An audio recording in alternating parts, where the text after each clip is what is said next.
Saudara, jelang pelantikan Presiden 20 Oktober mendatang, Presiden Joko Widodo meminta menteri dan jajarannya menyiapkan transisi pemerintahan ke Presiden dan Wakil Presiden terpilih Prabowo Subianto Gibran Rakabuming Raka. Hal ini dilakukan agar usai dilantik, pemerintahan baru bisa langsung bekerja.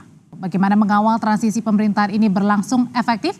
Kita akan bahas malam hari ini bersama dengan Marsudi Suud, Wakil Ketua Umum MUI yang segera bergabung. Tapi di sebelah saya ada Abdul Muti, Sekjen PP Muhammadiyah. Malam Pak Muti, apa kabarnya Pak? Udah lama nggak ketemu. Malam, Alhamdulillah kabar baik. Pak Muti, ini pertanyaan pertama saya. Ini kan 10 tahun pemerintahan Pak Jokowi ya Pak. Beberapa hari belakangan muncul hashtag di mana-mana terima kasih Jokowi. Apa yang dipandang dari PP Muhammadiyah selama 10 tahun pemerintahan Pak Jokowi?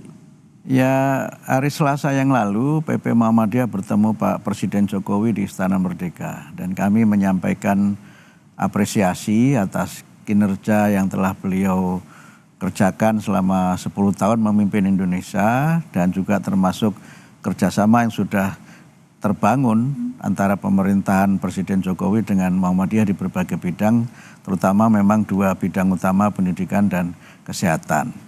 Kemudian yang kedua juga kita sebagai bangsa yang besar tentu saja harus menjadi bangsa yang mampu mengapresiasi dan menghormati para pemimpinnya. Apresiasi tertinggi apa Pak yang kemudian disampaikan?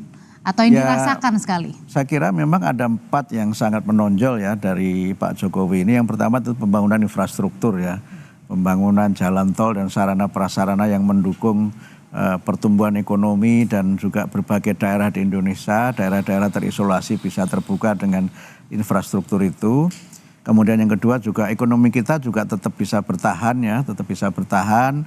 Dan angka pengangguran juga berkurang, kemudian juga lapangan kerja mulai terbuka, dan itu sesuatu yang harus kita apresiasi. Kemudian yang ketiga adalah bagaimana Presiden dan jajarannya itu membangun suasana kehidupan demokrasi yang terbuka.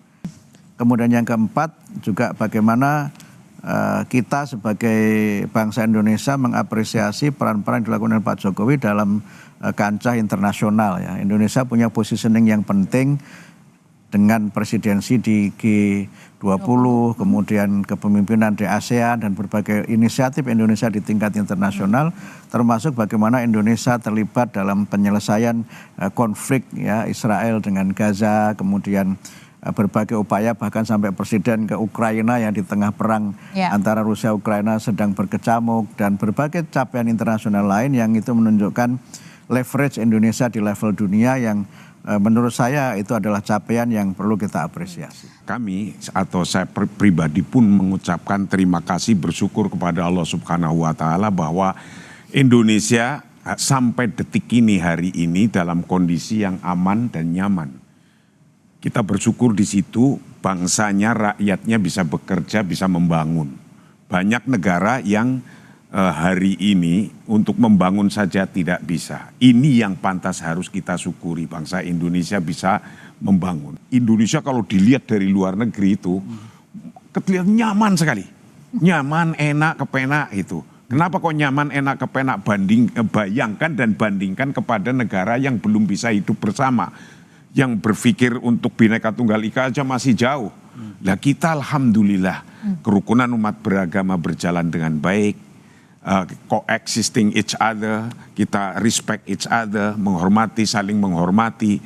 Paus Paulus, Holy Pope datang ke sini dengan gegap gempita, semuanya, semua bangsa Indonesia itu merasakan bagaimana kita itu bisa hidup berdampingan bersama-sama, menikmati, bersyukur kepada Allah atas pembangunan yang sudah sedang berjalan. Maka kami berharap terus nanti nyampe ke presiden yang baru, wakil presiden yang baru, apa yang sudah dilakukan oleh Presiden Jokowi ini diteruskan. Jangan sampai ada yang terputus. Karena kalau terputus nanti ada sesuatu yang nganggur kemudian berhenti, kurang manfaatnya.